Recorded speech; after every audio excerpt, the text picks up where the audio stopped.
In different countries, you get different levels of stigma and acceptance of dyslexia. In your experience, and I don't need any sort of research in this, but in your experience, in Singapore, is there a stigma or an acceptance, or where within the spectrum do people's attitudes lie? And is there a difference in attitude between the rich and the poor, or how is it accepted?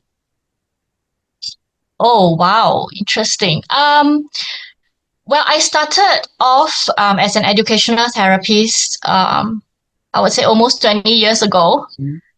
During that time, I would say that the awareness of dyslexia is not very high.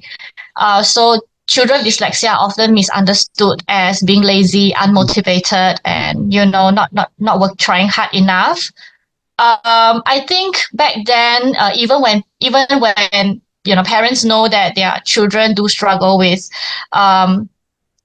reading difficulties, they find it hard to understand what dyslexia is, and even accept the term. But I would say that over the years, it has improved tremendously. And I can also see that there's a lot more support available in school now.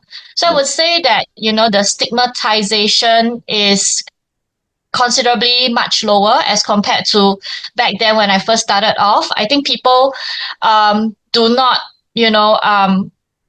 actually think that having dyslexia is a bad thing.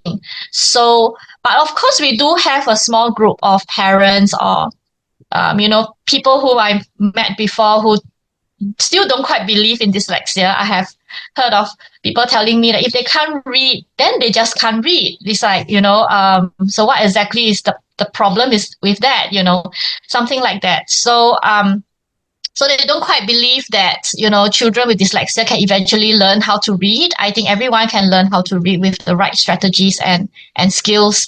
So so I would say that wait, let me think. Oh, I thought my internet was broken. Yeah, sorry. All right. So I would say that I think now in Singapore, people are more accepting of what dyslexia is as compared to the previous the previous years that people whom I have met before. I would say whether or not there's discrepancy between the rich and the poor, I can't say for sure, but I would say that parents, especially parents who have to work really hard to support the family, sometimes it's the affordability that they struggle more with, especially if they know that children do need additional support. And that is where, we have to try and make our programs much more affordable for them so that, we can get support more accessible for these children. Yeah.